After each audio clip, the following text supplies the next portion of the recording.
How to calculate break even return on ad spend, ROAS। हम इसको एक example के थ्रू समझेंगे। इस एग्जाम्पल में हमारा प्रोडक्ट वॉलेट है। Selling price of our wallet is 2500 rupees. Break even ROS calculate करने के लिए हमें प्रोडक्ट की यूनिट इकोनॉमिक्स पता होनी चाहिए। Unit economics is cost of one unit.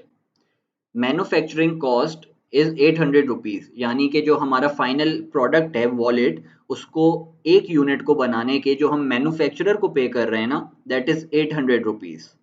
फिर उस वॉलेट को जिस डब्बे के अंदर पैक करके हम लोग अपने कस्टमर को डिलीवर करेंगे, that is our packaging cost, और वो 200 रुपीज है। Carriage inwards is 50 rupees. अब कैरेज इनवर्ड्स क्या होता है कि आप ये इसको इस तरह से समझ लें कि फॉर एग्जांपल हमारी डिलीवरी कॉस्ट मैन्युफैक्चरर के पास से हमारे पास तक प्रोडक्ट पहुंचने की जो कॉस्ट थी वो 500 रुपये आई थी, और हम लोगों ने 10 यूनिट मंगवाए थे।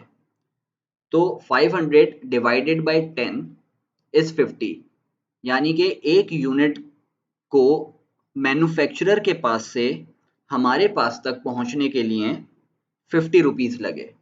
तो दैट इज कैरेज इनवर्ड्स। फिर डिलीवरी कॉस्ट इज 150। ये वो डिलीवरी कॉस्ट है जो हम लोग शिप करेंगे कस्टमर को, और हम लोग किसी लॉजिस्टिक्स कंपनी को पे करेंगे, जैसे ट्रैक्स लॉजिस्टिक्स है या DHL है। तो total cost of one unit is equal to 1200 rupees. अब यहाँ पे एक बात का ख्याल रख लें, note, delivery cost will only be treated as a part of unit cost if business offers free delivery to customers. अगर हम लोग कस्टमर्स को फ्री डिलीवरी दे रहे हैं तभी हम लोग इस डिलीवरी कॉस्ट को यहाँ पे ऐड करेंगे यूनिट इकोनॉमिक्स के अंदर। और अगर कस्टमर से चार्ज कर रहे हैं डिलीवरी कॉस्ट, तो हम लोग यहाँ पे ऐड नहीं करेंगे।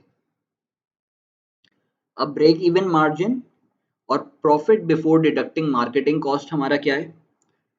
Selling price minus cost of one unit, 2500 minus 1200 equal to 1300। तो ये हमारा ब्रेक इवन मार्जिन है 1300 रुपीज। इसका मतलब है कि ये पता होना हमें इसलिए ज़रूरी है ताकि हम लोग इन्फॉर्म्ड डिसीजन ले सकें कि कहीं हमारी कॉस्ट पर परचेज 1300 से एक्सीड तो नहीं कर रही। अगर 1300 से एक्सीड करती है तो हम लोग लॉस में।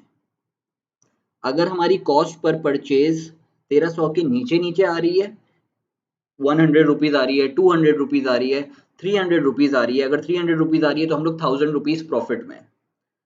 अगर 1200 रुपये आ रही है तो हम लोग 100 रुपये प्रॉफिट में। और अगर 1300 रुपये आ रही है कॉस्ट पर परचेज हमारी, तो ना हम प्रॉफिट में है ना लॉस में। 1300 से एक्सीड कर गई तो हम लोग लॉस में। तो इसलिए ब्रेक इवन मार्जिन हमें पता होना जरूरी होता है।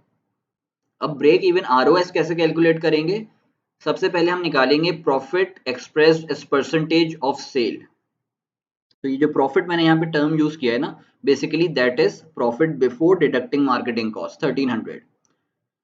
Break even margin divide by sales price into 100 equal to 1300 divided by 2500 into 100 equal to 52%। अब ब्रेक इवन ROS कैलकुलेट करने के लिए it is equal to 1 divide by, हम लोग 1 को डिवाइड बाय कर देंगे 52% से, जो हमारी यहाँ पे profit express as percentage of sale का जो रिजल्ट आया ना, हम इसको कर देंगे 1 डिवाइडेड बाय 52% इक्वल टू 1.9। तो हमारा ब्रेक इवन ROS है 1.9।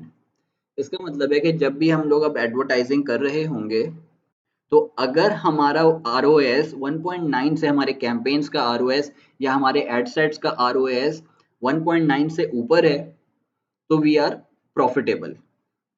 और अगर 1.9 से नीचे है तो हम लोग लॉस में हैं and we need to turn off that campaign. तो इन्फॉर्म डिसीजन मेकिंग के लिए ये चीज बहुत इंपॉर्टेंट है कि हमें पता हो कि हमारा ब्रेक इवन ROS क्या है। So this is how you calculate break even ROS.